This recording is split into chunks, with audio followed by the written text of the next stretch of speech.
नमस्कार दोस्तों, आज हम बात करेंगे पतंजलि योग सूत्र के बारे में। ये बहुत ही महत्वपूर्ण ग्रंथ है जो हमारे जीवन को बदलने में हमारी पूरी मदद करेगा। तो कृपया दोस्तों वीडियो को एंड तक देखना और अपने जीवन में इनका प्रयोग ज़रूर करना। धीरे धीरे आप जब प्रयोग करोगे तब आप मन, चेतना, शरीर इसके बारे में जानोगे, क्योंकि हमारी समझ हमने बचपन से ये कभी समझा नहीं है कि मन क्या होता है, चेतना क्या होता है, शरीर क्या होता है, मृत्यु क्या होती है। हमने जो देखा वो इस समाज में जो लोग करते आ रहे हैं, हमने वही चीज़ें देखते हैं। इसलिए हम कभी भी चेतना के बारे में जानने की कोशिश ही नहीं करते हैं। तो ये जितने भी अपने धार्मिक ग्रंथ हैं इन सब में चेतना को बहुत ही महत्वपूर्ण बताया गया है। और ये बताया गया है चेतना ही परमात्मा है और हम किस प्रकार परमात्मा से अपना मिलन कर सकते हैं। तो ये योग विद्याएं हैं जिनके बारे में हमें थोड़ा जानकारी होना चाहिए और अपने जीवन में इनका प्रयोग करना चाहिए। दोस्तों कृपया मेरे चैनल को लाइक कीजिए, सब्सक्राइब कीजिए और ज़्यादा से ज़्यादा लोगों तक शेयर कीजिए, ताकि हर इंसान को अपने धार्मिक ग्रंथों का पता चले, उनमें क्या लिखा है उनके बारे में जाने और अपने जीवन में इनका प्रयोग कर सके। तो दोस्तों ज़्यादा से ज़्यादा लोगों तक मेरा वीडियो शेयर कीजिए और सब्सक्राइब ज़रूर करना दोस्तों। तो आज हम बात करेंगे पतंजलि योग सूत्र के बारे में। आज मन की सबसे बड़ी परेशानी यह नहीं है कि वह बहुत सोचता है, बल्कि यह है कि हम हर सोच को अपना मान लेते हैं।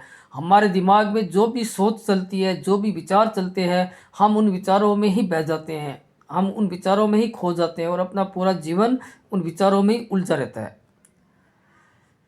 सुबह से रात तक विचार आते रहते हैं, कभी अच्छे कभी बुरे, और हम बिना रुके उनके साथ बहने लगते हैं। पतंजलि योग सूत्र यहीं से शुरू होता है। वह मन को दुश्मन नहीं कहता, न ही विचारों को गलत ठहराता है। बस इतना कहता है कि मन एक प्रक्रिया है और हम उस प्रक्रिया को देखने वाले हैं। समस्या तब पैदा होती है जब देखने वाला खुद को वही प्रक्रिया समझ लगता है, क्योंकि हम मन को ही अपना सब कुछ मानते हैं और हम यही जानते हैं कि जो मन करता है वही होना चाहिए, जबकि मन को चलाने वाली चेतना होती है। चेतना मालिक है, मन उसका सेवक है।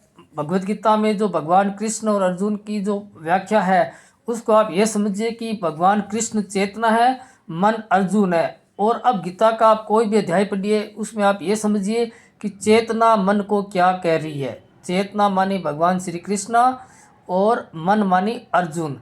तब आपको गीता का पूरा रहस्य समझ में आएगा। उसी प्रकार हम चेतना की प्रेरणा से ही जीवन में आगे बढ़ते हैं, लेकिन हम इस संसार के चक्रव्यूह में इस तरह से फंस जाते हैं कि हम चेतना को भूल जाते हैं और संसार की सब चीज़ों को हम सत्य मानने लग जाते हैं और हमें ये सोचते हैं कि यही सत्य है, जबकि सत्य एक ही है। वो है कि हम चेतना है, हमारा आत्मा है हम, और हमारा जो संबंध है इस पूरे ब्रह्मांड से है, पूरे संसार से नहीं, पूरे ब्रह्मांड से हमारा संबंध है। तो इसके लिए हमें थोड़े प्रयास करने पड़ेंगे।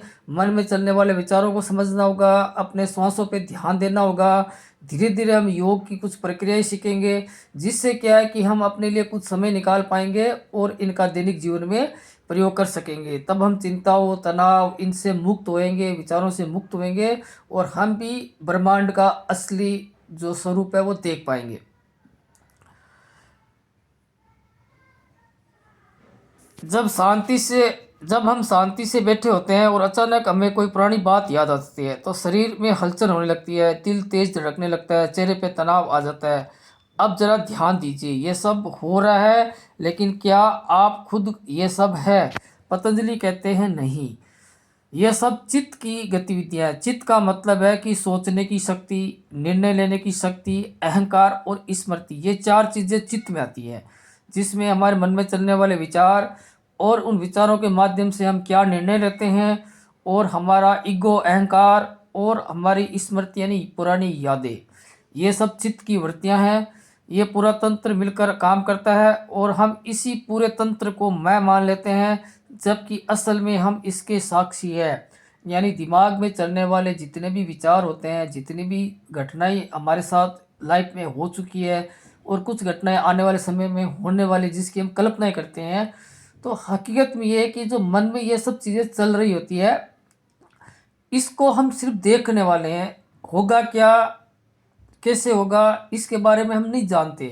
लेकिन फिर भी हम उनकी चिंता करते हैं, क्योंकि हम मन को मैं मान लेते हैं, यानी हम मन को ही सब कुछ मान रहे हैं। हम ये सोचते हैं कि हमारा जीवन मन ही चला रहा है और मन हमारा मालिक बन गया है, जबकि हमारा मालिक मन मालिक नहीं है, मालिक चेतना है। चेतना का मतलब होता है होश में रहना। जो भी आप काम कर रहे हो उसको पूरे होश में करो। इससे क्या है कि मन में विचार ज़्यादा नहीं आएंगे और धीरे धीरे हमारा मन चेतना की तरफ चला जाएगा, और मन को चेतना से जोड़ना ही अध्यात्म है। यही हमारा वेद कहते हैं, यही हमारे उपनिषद कहते हैं। और सच में ये सब चीज़ें कैसे होगी, इसके बारे में हम बहुत ही जल्द आपके लिए अच्छे अच्छे इनके जो तरीके बताए गए हैं कि कैसे मन को हम आत्मा की तरफ ले जा सकते हैं, उनके बारे में अच्छी अच्छी वीडियो लेके आएंगे। तो कृपया दोस्तों मेरे चैनल को लाइक कीजिए, सब्सक्राइब कीजिए और ज़्यादा से ज़्यादा लोगों तक शेयर कीजिए, ताकि हर इंसान अपने ग्रंथों को समझ सके, उन्हें जान सके और उनमें दिए गए ज्ञान को अपने व्यवहार में ला सके। योग सूत्र में वृत्ति शब्द आता है। वृत्ति का मतलब है चित्त में उठने वाली हर लहर। जितने भी हमारे चित्त में लहरें चलती है, ये हमारे जीवन को प्रभावित करती है।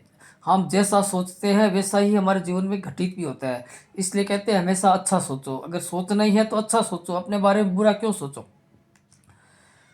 भाई अपने बारे में कल्पना ही करनी है तो अच्छी कल्पना करना सीखो, अपने बारे में अच्छा सोचने सीखो। अच्छा, अपने बारे में नेगेटिव तो कभी भूल कर भी नहीं सोचना चाहिए, क्योंकि चित्त में जो वृत्तियाँ चलती है ये लहरें बनती है और ये ब्रह्मांड तक हमारे सारे शरीर के संदेश पहुंचाते हैं। फिर पूरा ब्रह्मांड हमारे साथ वही सब करने लगेगा जो हम करना चाह रहे हैं। तो हम अच्छा करना चाह रहे हैं तो अपने बारे में अच्छा सोचो। योग सूत्र में वृत्ति शब्द आता है। वृत्ति का मतलब है चित्त में उठने वाली हर लहर। अभी जो समझ बननी है, जो सवाल चल रहे हैं, जो ऊब या रुचि आ रही है, जैसे अभी आप किसी लोगों को ये मेरा वीडियो पसंद नहीं आएगा, उनको ये बोर लगेगा। किन्हीं लोगों को ये वीडियो अच्छा लगेगा, वो इसको पूरा देखेंगे। तो ये अपने चित्त की वृत्ति है, क्योंकि हमारा दिमाग सोचता कुछ और है, करता कुछ और है। क्योंकि हम पूरा काम कभी होशपूर्वक करते नहीं है, क्योंकि हमारा आधा दिमाग तो ये समझो कि सोचने विचारने में चला जाता है। हमारी आधी जीवन ऊर्जा उसी में खर्च हो जाती है, जो मतलब बिना मतलब की खर्च हो रही है, जिसका हमारे जीवन से कोई संबंध नहीं है। कोई भी विचार हमारे मन में आ रहा है, उसका हकीकत में हमारे जीवन से कोई संबंध नहीं होता, लेकिन फिर भी वो विचार हमारे दिमाग में चलते रहते हैं और हमारे जीवन ऊर्जा को धीरे धीरे ख़त्म करते रहते हैं।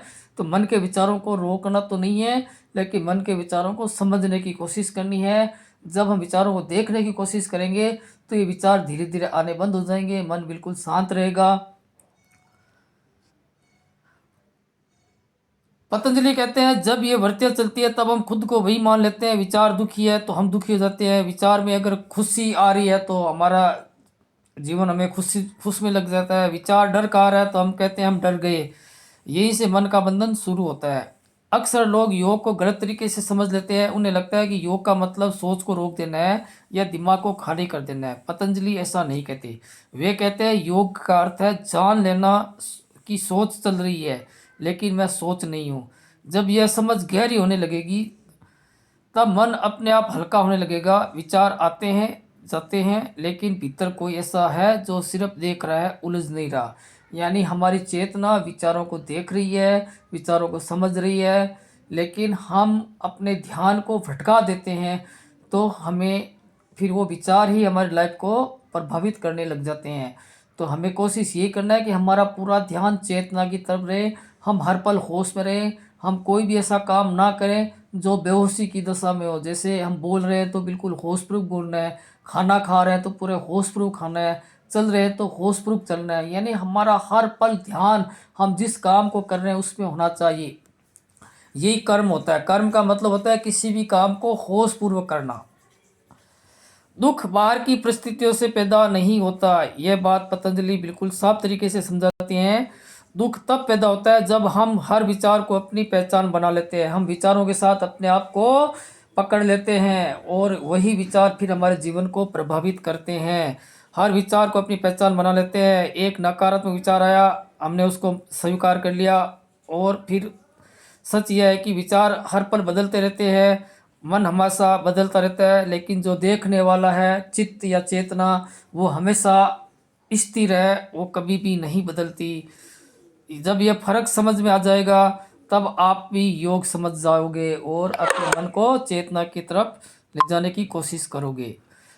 अगर आप योग सूत्र को सच में समझना चाहते हो तो मन को बदलने की कोशिश मत कीजिए। बस ये देखिए कि मन क्या कर रहा है। विचार को पकड़ने की कोशिश मत कीजिए, उनको हटाने की कोशिश मत कीजिए। बस विचारों को समझिए, देखिए और उन्हें जानिए। जब मन चलता है और आप उसे देख रहे हैं, तब पहली बार आपको चेतना की झलक मिलेगी। यही शुरुआत है, यही आधार है और आगे की सारी साधना इसी पे टिकी हुई है। तो हम अगले पार्ट में चेतना के जो पतंजलि योग सूत्र में चेतना से अपन कैसे झलक पा सकते हैं, कैसे हम चेतना के बारे में समझ सकते हैं, तो इसका मैं पार्ट 2 लेके आऊँगा। तो कृपया मेरे चैनल को लाइक करना, सब्सक्राइब करना और ज़्यादा से लोगों तक शेयर करना और अपने लिए कुछ समय निकालने की कोशिश कीजिए। हर रोज़ सुबह जल्दी उठने की कोशिश कीजिए। अपने श्वासों को देखिए, अपने हृदय की धड़कनों को महसूस कीजिए और मन में चलने वाले विचारों को देखने की प्रैक्टिस कीजिए। यही योग है, यही साधना है और यहीं से हमारा चेतना से मिलने का मार्ग मिलेगा।